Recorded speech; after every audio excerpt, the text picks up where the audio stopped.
দাড়ি চাঁচা, এটা কি কাজ? ফাঁসে কি কাজ? ওই যে মৌলী সাহেব কুটকুট করে চুলকায়, চুলকায় মৌলী সাহেব।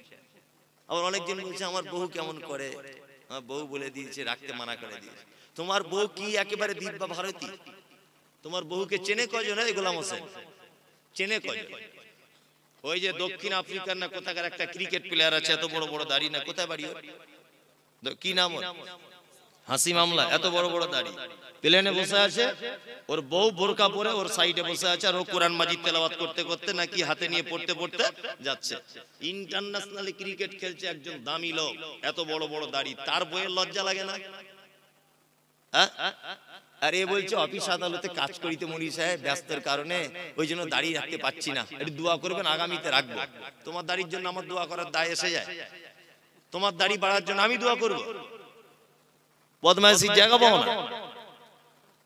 হাসি মামলাকে সারা পৃথিবীর লোক দেখছে, তার লজ্জা লাগে না? তার অফিস আদালতে যেতে হয় না, তাকে প্লেনে করে এদেশ থেকে ওদেশ ছুটতে হয় না, ইন্টারন্যাশনাল ক্রিকেট প্লেয়ার হিসেবে মাঠে নামতে লজ্জা লাগে না?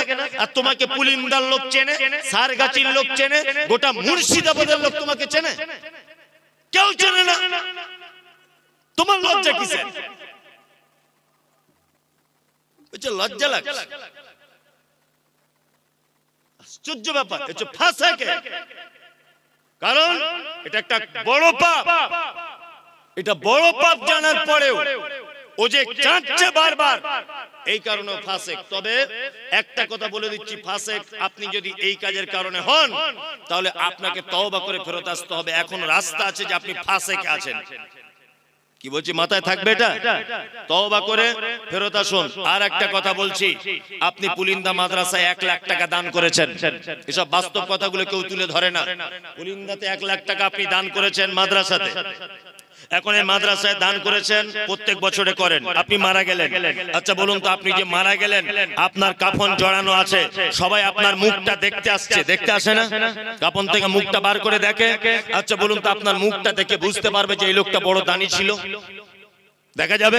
বোঝা যাবে না? আত্মীয়তার সম্পর্ক আপনার ভালো ছিল, আপনার মুখ দেখে কেউ বুঝতে পারবে যে লোকটার আত্মীয়তার সম্পর্ক ভালো ছিল? বোঝা যাবে? যাবে না।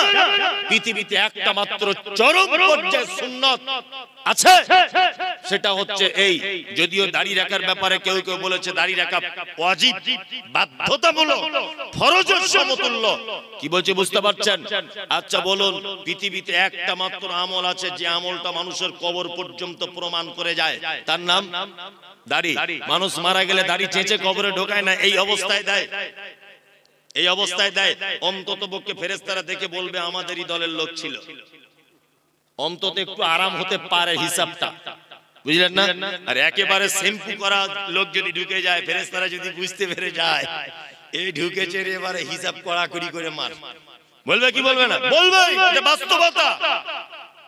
এইটা দেখে অন্তত পক্ষে ফেরেশতারা বুঝতে পারবে যে এটা আমাদেরই লোক ছিল, বুঝতে পারবে না? অনেক তো মেয়েরা আবার আছে, দাড়িওয়ালা ছেলে বিয়ে করতে চায় না, করে না? অনেক মেয়ে, ও কলেজে পড়ে নাকি একটু মডার্ন হয়েছে, শুনছি বলে কলেজে পড়ে মেয়েটা, বিশাল ডিগ্রি করছে, ওই জন্য দাড়িওয়ালা ছেলে পছন্দ করে না। অথচ যখন বিয়েতে বসে, ওর বরকে বলে দেয় ভালো পাঞ্জাবি আর ভালো টুপি পরবে, কিন্তু বিয়ে করার সময় দেখছি আব্দুল কাদের জেলানির মতো পাগড়ি আর পাঞ্জাবি পরে যাচ্ছে। কেন আন্ডারপ্যান্ট পরে আসতে বলতে পারতে? মৌলভী সাহেবদের পছন্দ করো না, দাড়িওয়ালা পছন্দ করো না, তা বিয়ে করার সময় আমার ঢং করে মৌলভী সাহেবের মতো ব্যাগ ধরতে বলছো কেন? যে পাঞ্জাবি পরতে এসো, আপনাদের এখানে বিয়েতে পড়ে বাচ্চা কাচ্চারা পড়ে, আবার বিয়ে করতে এসে এইরকম করে আছে, মুখে রুমাল দিয়ে, মানে এত লজ্জার বেটাও আর কি। 3 লাখ টাকা পণ নিয়েছে হারাম করে, তখন লজ্জা লাগেনি। 4 লাখ টাকা পণ নিয়েছে, 8 টিয়ার গাড়ি চেয়েছে, তখন লজ্জা লাগেনি। আর বিয়ে করতে গিয়ে এরকম করে বসে আছে, মনে হচ্ছে কোমরে লাথি মেরে কোমরে হাড় ভেঙে দিয়ে। হারাম করে 3 লাখ টাকা চাইতে সবার সামনে লজ্জা লাগলো না, আর ঘুমটা দিয়ে বসে আছে, মানে লজ্জাপতি গাছ বেটে খেয়েছে। লজ্জা শরম আছে তোমার? বিয়াদব কোথাকারে। বাস্তব না অবাস্তব বলছি? পঞ্চায়েতে লজ্জা লাগে না বেটির বাপের কাছে, বেটির বাপের কাছে টাকা চাইতে লজ্জা লাগে না, আর বিয়ে করতে গিয়ে পুরুষ মানুষ রুমাল দিয়ে বসে আছে এরকম করে। মানে কি একেবারে লজ্জাশীল পুরুষ, লজ্জা শরম থাকা দরকার। ওই জন্য যে সমস্ত মেয়েরা এই ব্যাপারে আপত্তি করেন, আপনাকে আমি বলে দিয়ে যাচ্ছি, কোন মেয়ে যদি নিজে আপত্তি করে যে দাড়িওয়ালা ছেলে বিয়ে করব না, আমি মুমতাজুল ইসলাম বলছি আপনি তার থেকে দূরে থাকুন। আখিরাতেও কল্যাণ হবে, দুনিয়াতেও কল্যাণ হবে। আপনার আখিরাতেও কল্যাণ, দুনিয়াতেও কল্যাণ। কারণ নারী নামের হস্তিনী। আল্লাহ নবীর একটা সুন্নত, আল্লাহ নবীর একটা কঠিন পদক্ষেপকে যে মেয়ে অঙ্গীকার করে সে মেয়ে মুসলিম থাকতে পারে না। শুনুন, আপনি নামাজ পড়েন না আলাদা ব্যাপার, আমি আপনাকে ধরেছি যে ভাই আপনি নামাজ পড়া ধরুন, আপনি বলছেন মৌলভী সাহেব লজ্জা লাগছে আপনাকে দেখে বারবার নামাজের কথা বলেন, সত্যি আমি খুব অপরাধী। ও মুসলিম, ও জানে নামাজ ফরজ, কিন্তু আমাকে দেখে ও লজ্জা পাচ্ছে, তার মানে ওর ভিতরে আল্লাহর ভয় আছে। একটু চার্জ দিলে ও নামাজ পড়া ধরে যাবে। কিন্তু একটা লোককে নামাজ পড়ার কথা বলতে গেলাম, সেই লোকটা আমাকে বলছে তুই নামাজ পড়ে কি পেলি ঘোড়ার ডিম ফালতু, ওর ঈমান আর থাকবে না, সঙ্গে সঙ্গে বেঈমান হয়ে যাবে। কি বলছি বুঝতে পারছেন? এই লোকটা নামাজ পড়ে না, একে আমি গিয়ে বলছি চাচা একটু নামাজ পড়ুন, তখন বলছে মৌলভী সাহেব পড়তে পারছি না, কাজের চাপে খুব লজ্জা লাগছে, ইনশাআল্লাহ চেষ্টা করব। ও মুসলিম, ও কি মুসলিম? আর উনি যদি এ কথা বলেন যে তুমি নামাজ পড়ে এতদিন কি করলে, আমি ঘোড়ার দিন নামাজ না পড়ে দুতলা বাড়ি করে নিলাম, তাহলে উনি বেঈমান। ওর মুসলিম থাকতে পারলো না। তুমি দাড়ি রাখতে পারছো না, এটা আলাদা ব্যাপার।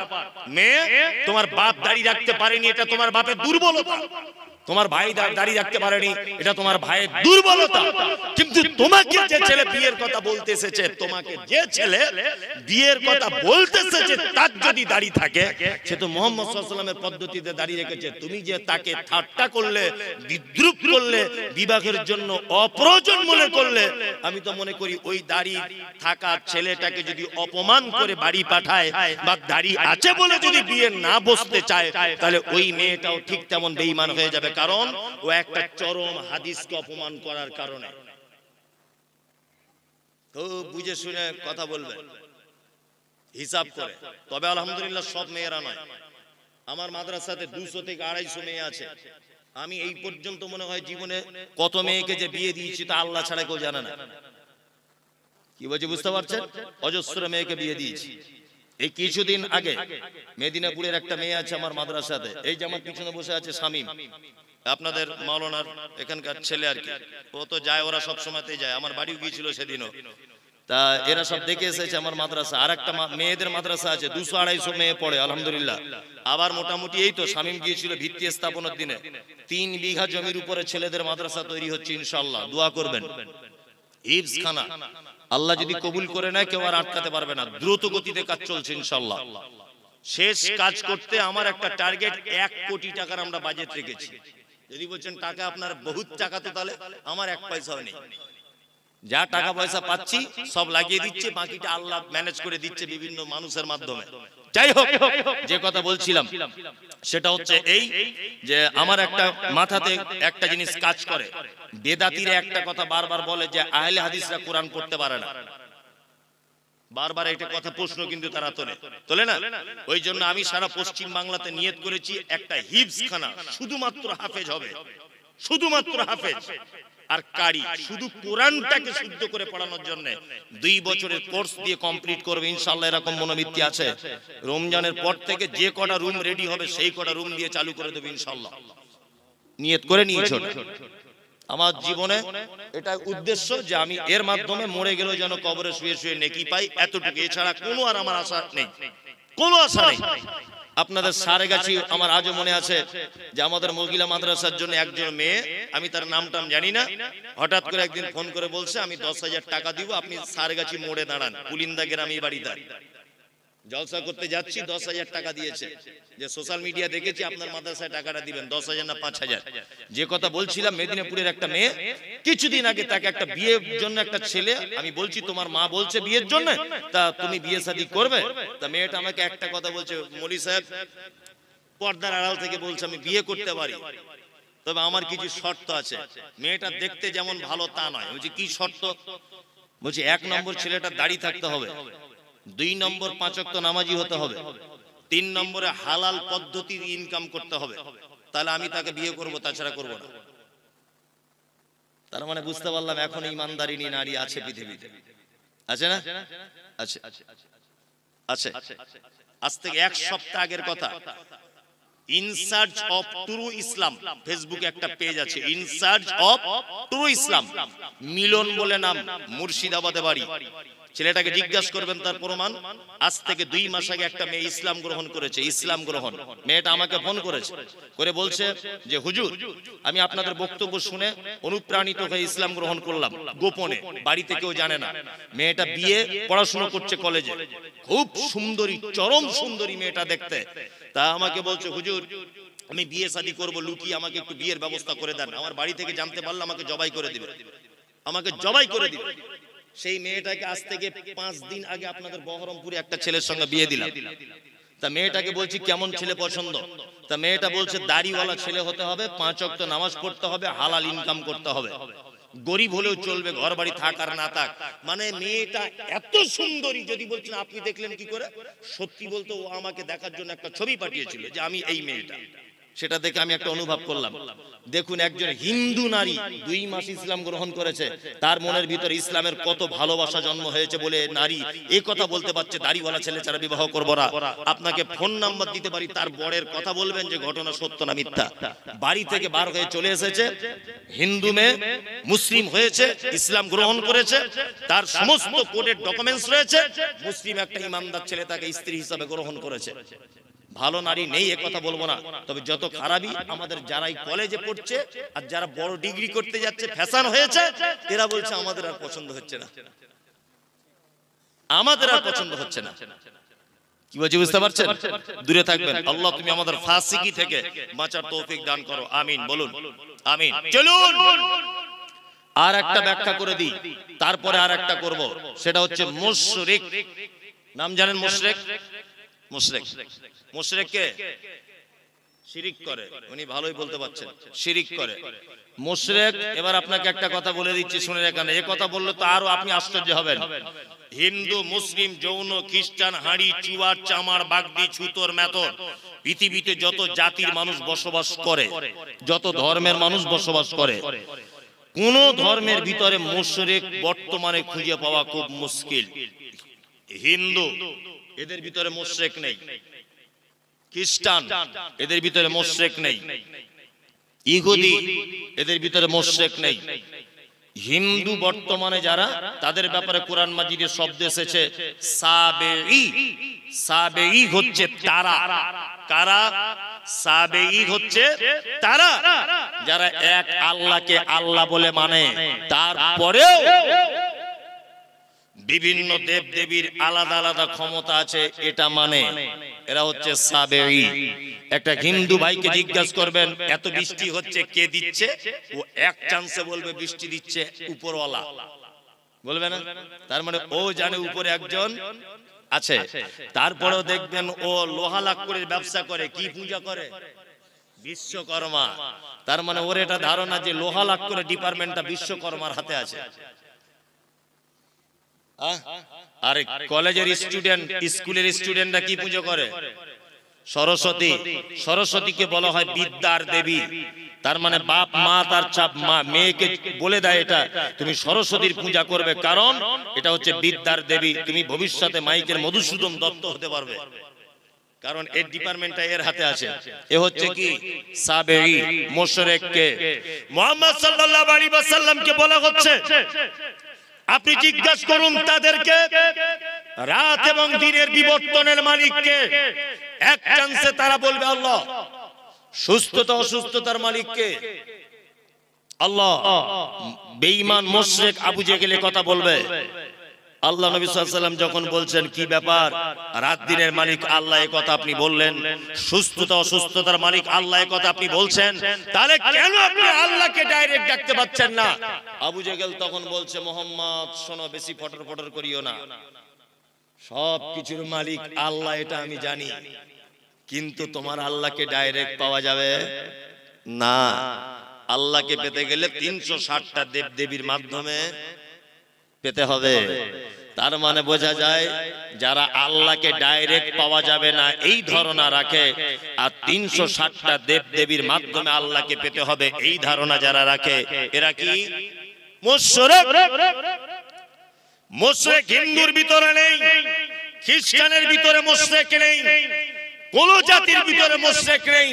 বর্তমানে মুশরিক গিজ গিজ গিজ গিজ গিজ গিজ করছে মাথার উকুনের মতো নামধারী মুসলিমদের ভিতরে। আজ পর্যন্ত পশ্চিম বাংলার কিছু মুসলমান তাদের দাবি আল্লাহকে ডাইরেক্ট পাওয়া যায় না, আমাদের হুজুরের মারফতে তবে আল্লাহকে পেতে হয়, দাবি নেই। এরা কি মুশরিক। এই দেখুন আল্লাহ তাআলা মুশরিকদের ব্যাপারে সূরা তাওবা আয়াত নাম্বার 114 আল্লাহ তাআলা বলছেন, মা কানা লিন নবিয়্যি ওয়াল্লাযিনা আমানু আন ইস্তাগফিরু লিল মুশরিকিন। নবী এবং ঈমানদারদের জন্য উচিত নয় যে মুশরিকদের জন্য ক্ষমা প্রার্থনা করবে। এই মুমতাজুল ইসলাম বলছি, যারা মাজার পুজো করে, যারা পীর পুজো করে, ওদের জানাজা তো দূরের কথা, ওদের জন্য দোয়া পর্যন্ত করা যাবে না, কারণ ওরা মুশরিক। অবশ্যই ওরা মুশরিক, ওরা মুসলিম নয়। আল্লাহ তাআলা বলছেন, ওয়ালাউ কানু উলি কুরবা, যদিও তারা তোমার নিকট আত্মীয় হয় তবুও তাদের জন্য ক্ষমা প্রার্থনা করা যাবে না। আমাদের বেটা বেটিদের বিয়ে শাদী দেওয়া হচ্ছে না, হচ্ছে তো। বেটির বিয়ে ঘটক ছেলে দেখেছে, ঘটক সাহেব এসে বলছে ছেলে খুব ভালো, বলছে কি করে, বলছে স্কুল মাস্টার। মেয়ের বাপ তখন বলছে আলহামদুলিল্লাহ, আমি তো এরকম ছেলেই চাইছিলাম। তা আর একজন এসে তখন বলছে যে ঘটক সাহেব, আব্দুল্লাহ ভাই তুমি বেটিটা যেখানে বিয়ে দিচ্ছ ওরা মাজার পূজারি গো, পীর পূজারি। তখন বলছে তোমাদের যত সব পীর ফই এইসব, ছেলে চাকরি করে সেটা আগে দেখো, তাই না? চাকরি করে সেটাকে দেখো। আল্লাহর ভাষা ওয়ালাউ কানু উলি কুরবা, মুশরিক, মাজার পূজারি, ঠাকুর পূজারি, এরা যদি তোমার নিকট আত্মীয় হয় তবুও তাদের সঙ্গে কোনো সম্পর্ক রাখা যাবে না। খুব সাবধানে থাকবেন। চলুন, এতক্ষণ পর্যন্ত খারাপ লোকেদের পরিচয় করিয়ে দিলাম, এবার আপনাদেরকে পরিচয় করিয়ে দিব ভালো মানুষের সঙ্গে, তার নাম মোমেন। যারা বসে আছেন মোমেন হতে চান সবাই, সবাই ইনশাআল্লাহ। ইনশাআল্লাহ 12টা বেজে গেছে তো মানুষের আর বসে থাকতে চাইবে না, তবুও মানুষ থাকবে। আলহামদুলিল্লাহ, চালাবো নাকি? হ্যাঁ চালাই, চলুন, কোনো সমস্যা নেই। আমার টাইম তো 1টা পর্যন্ত, এর পরেও আর একটা বক্তা। যারা উঠবেন হিসাব করে উঠবেন। চলুন এবার মোমেনের পরিচয় দিই। মোমেনকে হ্যাঁ ঠিক বলে দিয়েছে, আমি তখনই করব। মোমেনের কথা বলে দিই। এক, আল্লাহ বলেন, ইন্নামাল মুমিনুনা আল্লাযীনা ইযা যুকিরাল্লাহু ওয়াজিলাত কুলুবুহুম ওয়া ইযা তুলিয়াত আলাইহিম আয়াতুহু যাদাতুহুম ঈমানা ওয়া আলা রাব্বিহিম ইয়াতাওয়াক্কালুন। আল্লাহ মুমিনের পরিচয় দিচ্ছেন। মুমিনকে আল্লাহ বলছেন মুমিন তারা যারা পাপ করে, অন্যায় করে, খারাপির মধ্যে লিপ্ত থাকে, তারপরেও যখন তারা আল্লাহর ভয় তাদের অন্তরের ভিতরে চলে আসে, তারা তখন ভয়ে থরথর করে কাঁপে। দুই, আল্লাহ বলে মুমিনের দ্বিতীয় গুণ আয়াতুহুম যাদাতুহুম ঈমানা ওয়া আলা রাব্বিহিম ইয়াতাওয়াক্কালুন।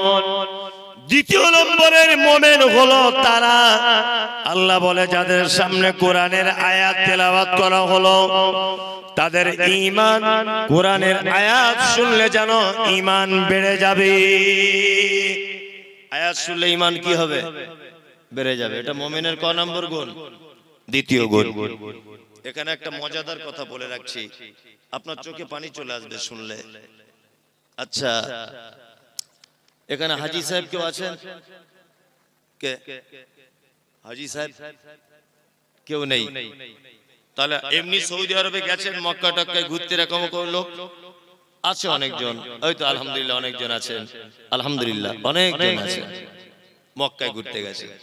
আমি এই 2.5 মাস 3 মাস আগে গিয়েছিলাম আলহামদুলিল্লাহ। তা আমি গিয়েছিলাম, তো আমার সঙ্গে প্রায় 40 জন মতো মানুষ গিয়েছিল।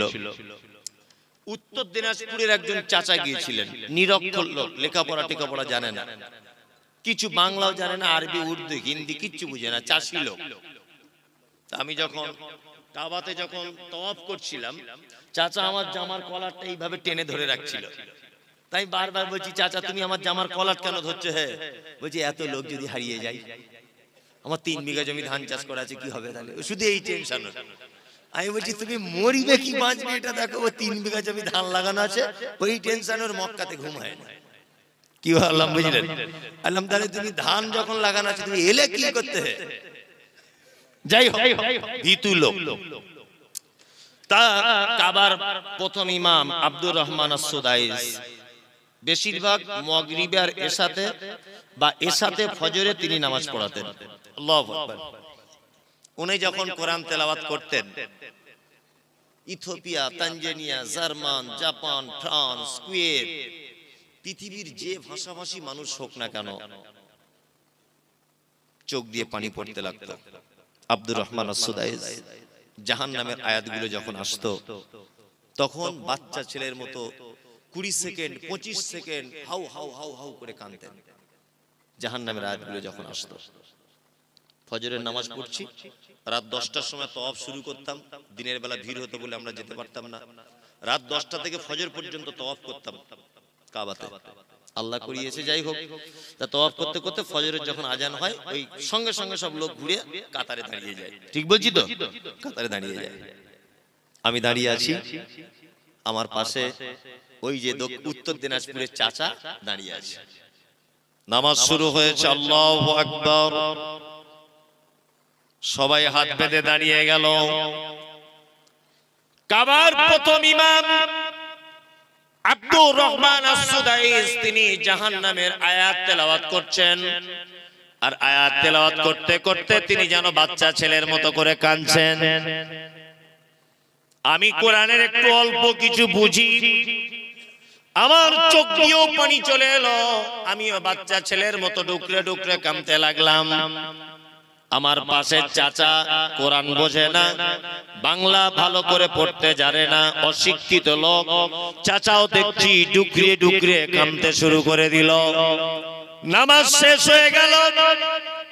কাবা থেকে জমজমের পানি পান করে যখন ফাঁকে বার হয়ে গেলাম, চাচাকে ডেকে বললাম, চাচা সত্যি করে বলো দেখি, কাবার ইমাম আরবি ভাষী মানুষ, তিনি কোরআনের আয়াত বুঝতে পেরেছেন তাই কাঁদছেন। আমি মুমতাজুল 2 পাতা পড়া আলেম, আমি ব্যাপারটা বুঝতে পারলাম, এই জন্য চোখ দিয়ে পানি চলে এলো। তোমার কেন চাচা চোখ দিয়ে পানি চলে এলো বলো? চাচা তখন বলছে, বেটা মুমতাজুল, 70 বছর আমার বয়স, আমি 50 বছর যাবত আমাদের গ্রামের মসজিদে নামাজ পড়ি, কিন্তু কোরআন শুনলে অন্তর গলে না। কিন্তু আজকে আশ্চর্য ব্যাপার, কাবা শরীফে নামাজ পড়তে এলাম, আর কাবার ইমামের তেলাওয়াত শুনে আমার চোখ দিয়ে পানি বার হয়ে গেল। আমিও বাচ্চা ছেলের মতো ডুকরিয়ে ডুকরিয়ে কেঁদে দিলাম। আমার আল্লাহর কোরআনের আয়াতের কথা মনে হলো। আল্লাহ বলে, আয়াতুহু যাদাতুহুম ঈমানা ওয়া আলা রাব্বিহিম ইয়াতাওয়াক্কালুন। মুমিন হলো তারা, তাদের সামনে যখন কোরআনের আয়াত তেলাওয়াত করা হয়, তাদের ঈমান তখন বেড়ে যায়। চাচা তুমি কোরআন জানো না, তুমি কোরআন পড়তে জানো না, কিন্তু তুমি 1 লক্ষ টাকা খরচা করে কাবায় চলে এসেছো। তোমার ঈমানের পরিপূর্ণতা লাভ করেছে, তোমার ঈমান কাজ করছে। ওই জন্য চাচা আমার গলা ধরে হাউ হাউ করে বলছে, কাঞ্চার বলছে, বেটা মুমতাজুল, তুমি আমার বেটার থেকে অল্প বয়সের, কিন্তু কোরআন শুনলে যে চোখ দিয়ে পানি চলে আসে, আজকে তার জ্বলন্ত প্রমাণ পেলাম। ওই জন্য বলি বন্ধু, টাকা দার্জিলিং এ গিয়ে নষ্ট না করে দিয়ে, গ্যাংটকে গিয়ে নষ্ট না করে, ওই আপনার সুন্দরবন বেড়াতে গিয়ে টাকা নষ্ট না করে, একবার অন্তত পক্ষে 80-90 হাজার টাকা খরচা করে কাবায় চলে যান, আপনার ঈমান বেড়ে যাবে। আল্লাহ বলছে, মুমিন তারাই তো মুমিন। যাদের সামনে আমার কোরআন তেলাওয়াত করা হবে, ইমাম সাহেব তেলাওয়াত করবে, পিছনে মুসল্লি দাঁড়িয়ে থাকবে, আর তার ঈমান যেন আস্তে আস্তে করে বেড়ে যাবে। আমাদের ঈমান বাড়ে। ফজরের সময় দুটো আয়াত যদি ইমাম সাহেব বেশি করে যদি তেলাওয়াত করে দেয়, তা মুসল্লিরা ঝামেলা লেগে যায়, ঝামেলা লেগে যায়, ঝামেলা লেগে যায়। আল্লাহ বলে মুমিন তারা ওয়া আলা রাব্বিহিম ইয়াতাওয়াক্কালুন। মুমিনের 3 নম্বরের গুণ খায়রিহি ওয়া শাররিহি মিনাল্লাহি তাআলা। মুমিন যা কিছু হবে আল্লাহর উপরে ভরসা করবে। মুমিন কার উপরে ভরসা করে? আল্লাহর উপরে। হায়াত মওতের মালিক কে? আল্লাহ। রুজির মালিক আল্লাহ। দোকান করেছে, ঈমান আছে তো? দোকান করেছে, দোকানের পিছনে দেখছি একটা তাবিজ ল্যামিনেশন করে টাঙানো আছে, তাই না? তো চাচা তোমার তাবিজ কি ব্যাপার? বলছি বেচাকেনায় বরকত হবে। আমি বলছি কে দিয়েছে? বলছে আমাদের হেড মাওলানা দিয়েছে। বোঝানোর জন্য বলছি। তাই হেড মাওলানা যদি এত বরকতের তাবিজ দেওয়া শিখে গেছে, তা তাবিজটা নিজের কাছেই রাখতে পারে। এত বরকতের দিনে বিচি দিলে কি করে?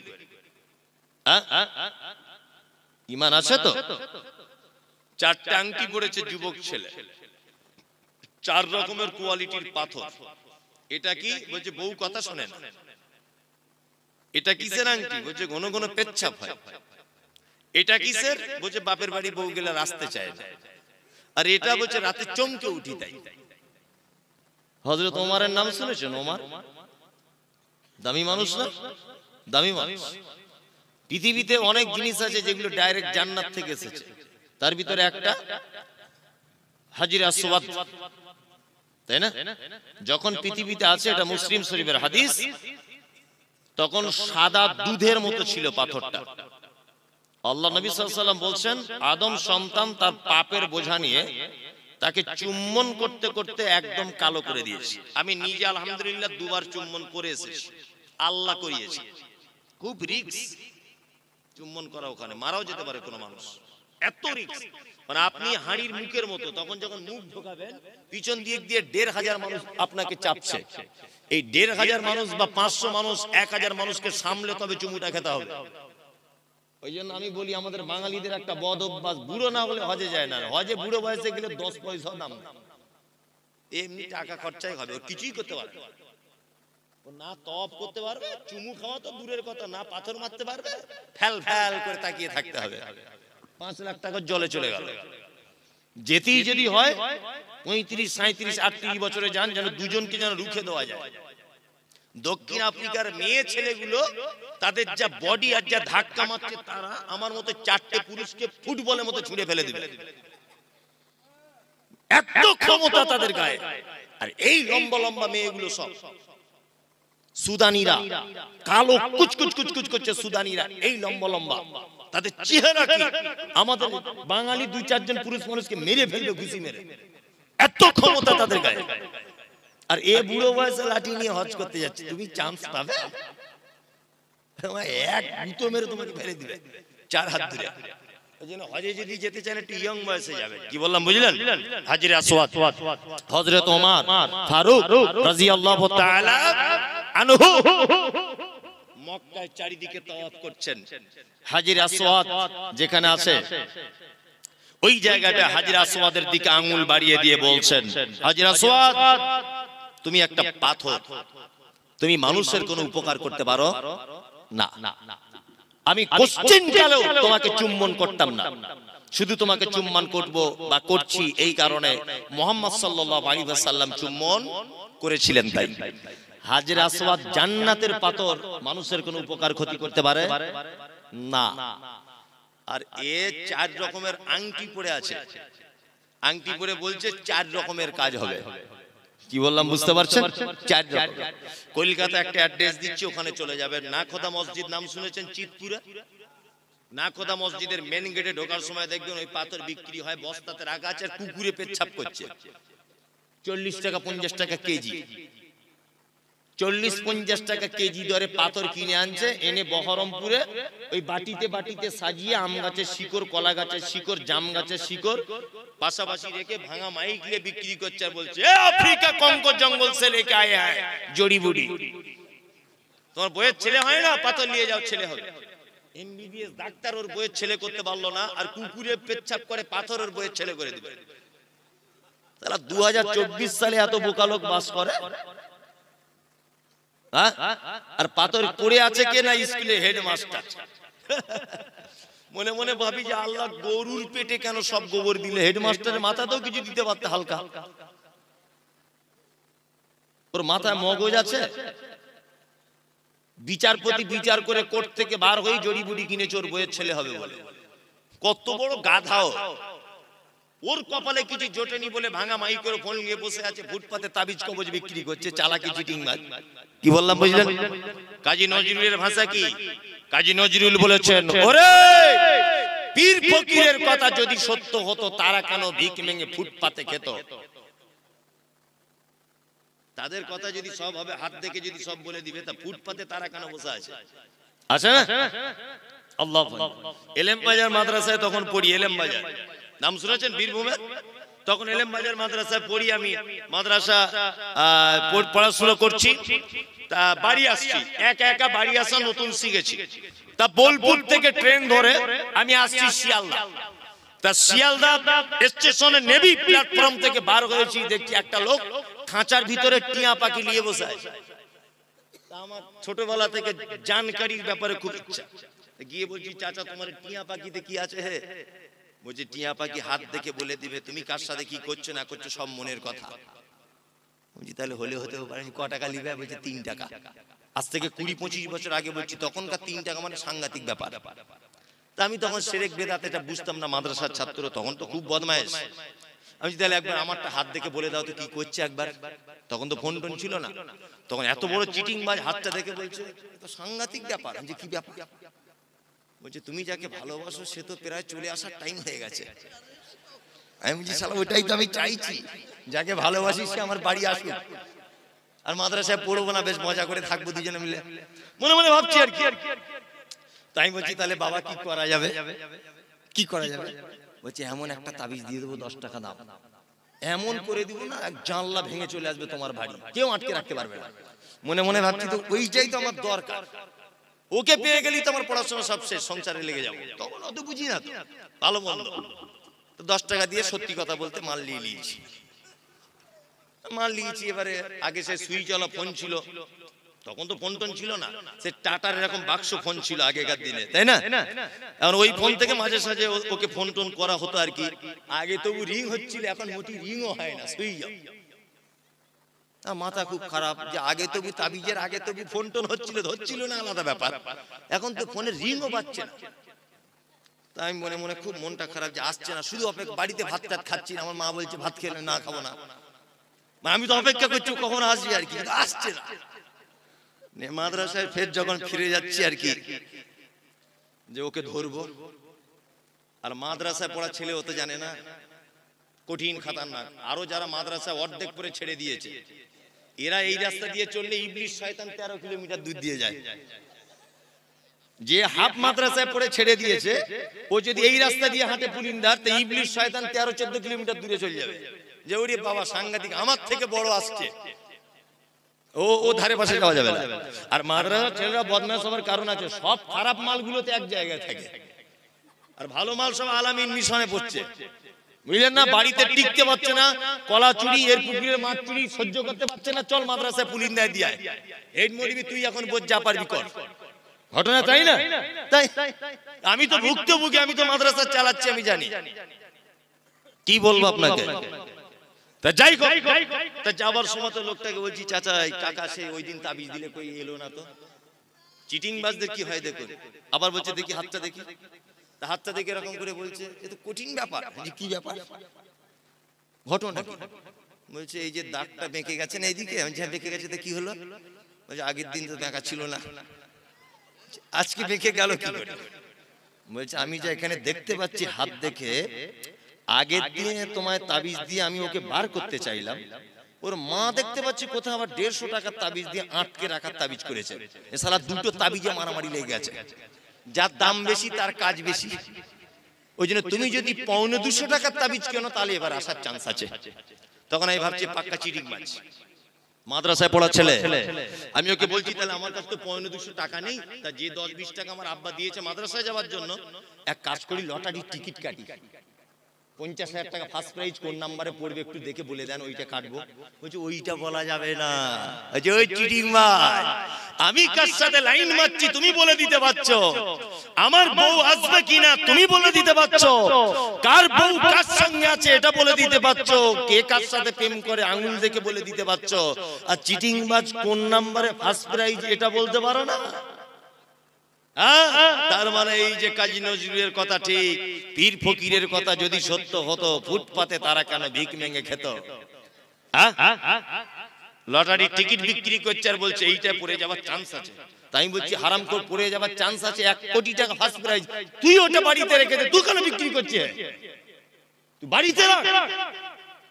আল্লাহ বলেন ইয়াতাওয়াক্কালুন, মুমিন তারা সর্ব ব্যাপারে ভরসা রাখবে কার উপরে? আল্লাহর উপরে। খাওয়া হোক না হোক, বন্যা হয়ে যাক, খরা হোক, বিপদে পড়ুক, সুস্থ থাকুক, অসুস্থ হয়ে থাকুক, এক কথায় বোঝা যায় যাবতীয় ব্যাপারে মুমিন কার উপরে ভরসা করবে? আল্লাহর উপরে।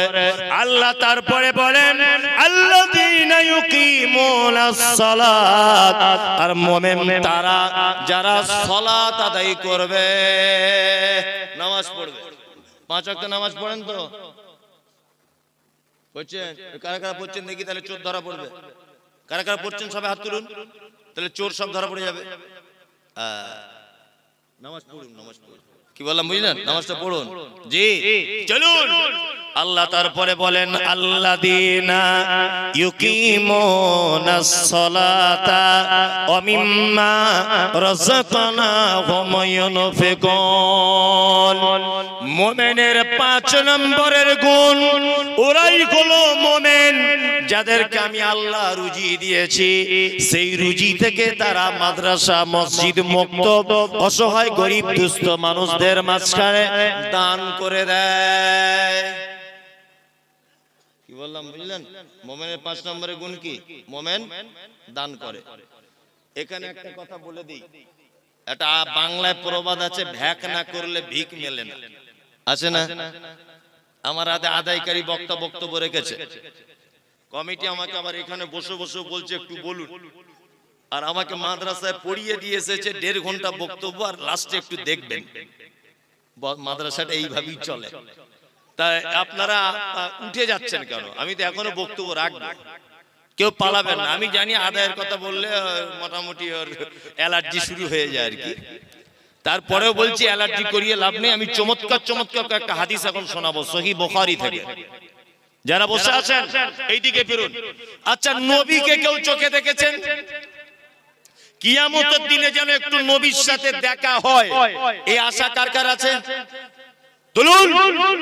এই যে ভ্যাক না করলে ভিক মেলে না। এই গ্রামের একটা ছেলে এই গ্রামে ভিক্ষা করে, পুলিন্দা গ্রামে। তার প্রতিদিন 1.5 কেজি 2 কেজি করে চাল হয়। আর সারগাছির একটা মেয়ে ভিক্ষা করতে আসে এই গ্রামে, তার প্রতিদিন চাল হয় 15-20 কেজি। গ্রামের ছেলেটা মনে মনে ভাবছে আমি পুলিন্দার বেটা, আমার ভিক দেয় না কেউ, 1.5 কেজি 2 কেজি হয়। আর ও সারগাছি থেকে আসে টোটো গাড়ি করে, ওর 20 কেজি, এটা হয় কি করে? নিশ্চয়ই ভিক করার কোনো ক্যাপাসিটি আছে, দেখবো কেমন করে ভিক চায়। সারগাছি থেকে মেয়েটা এলো টোটো গাড়ি করে পুলিন্দা গ্রামে দুপুর 12টার সময়। মাস্টার আব্দুল্লাহর দরজার সামনে দাঁড়িয়ে মেয়েটা বলছে আমি নবীর বেটি ফাতেমা, বাড়ি আমার মদিনা, ভিক নাকি দিলে তোরা জান্নাত পাবি না। ছেলেটা তখন বলছে ওরে চিটিংবাজ, নবীর বেটি বলছে রে। মেয়েদের মন খুব নরম, নরম না? ওরা দেখবেন ডিম পাড়া মুরগি মরে গেল যেমন কাঁদে, ওর বাপ মরে গেলেও তেমন কাঁদে। ওদের মন এত নরম, তাই না? তা আব্দুল্লাহর বউ বলছে ওরে দুপুর বেলাতে এখন নবীর বেটি বলে কে কথা বলছে, হলে হতেও পারে হয়তো রূপ সেজে এসেছে। মেয়েদের মন তো এরকম হয় না। ছেলেটা গ্রামের ছেলেটা ভাবছে কি ব্যাপারে নবীর বেটির নামে চাল তুলছে, দানা তোর 12টা বাজাচ্ছি। মেয়েটা আর একটা বাড়ি গেল, গিয়ে বলছে আমি নবীর বেটি ফতেমা, বাড়ি আমার মদিনা, বিকে নাকি দিলে তোরা জান্নাত পাবি না। বাড়ির বউটা ভাবছে নবীর বেটি বলছে হলে হতেও পারে, 1.5 কেজি চাল মেরে দেয়। 1.5 কেজি চাল দিয়ে দিল, দেখা যাচ্ছে 20-25 কেজি হয়ে গেল। এই ফতেমার স্বামীর নাম কি ছিল? হযরত আলী। মেয়েটা আর একটা বাড়িতে গেল, গিয়ে বলছে আমি নবীর বেটি ফতেমা, বাড়ি আমার মদিনা, বিকে নাকি দিলে তোরা জান্নাত পাবি না। এই গ্রামের ছেলেটারা সহ্য হলো না, মেয়েটার পাশনে আস্তে আস্তে করে দাঁড়িয়ে গিয়ে বলছে আমি হলাম হযরতে আলী, এতদিন তুই কোথায় ছিলি, তোর প্রেমেতে পাগল আমি, আজকে তোকে ছাড়ব না। তুই যদি ফতেমা হবি আমি তোর বর স্বামী, স্বামী স্ত্রী ব্যাপার চাল যাওয়া হবে, হাফ হাফ করে লেলে মারামারি লেগে গেছে, কঠিন মারামারি চলছে বুঝলেন, স্বামী স্ত্রী ব্যাপার। তার মানে বোঝা যায় ভ্যাক না করলে ভিক মেলে না। সহিহ বুখারী একটা হাদিস বলি, হাদিস বর্ণনা করেছেন, নাম হলো তার আয়েশা। শুধু আয়েশা তার নাম নয়, হাদিসে বলা হয়েছে, হাদিসের পরিভাষায় তার নাম হলো মুহাদ্দিসা। যতজন নারী সাহাবিয়াতগণ হাদিস বর্ণনা করেছেন তার মধ্যে সবথেকে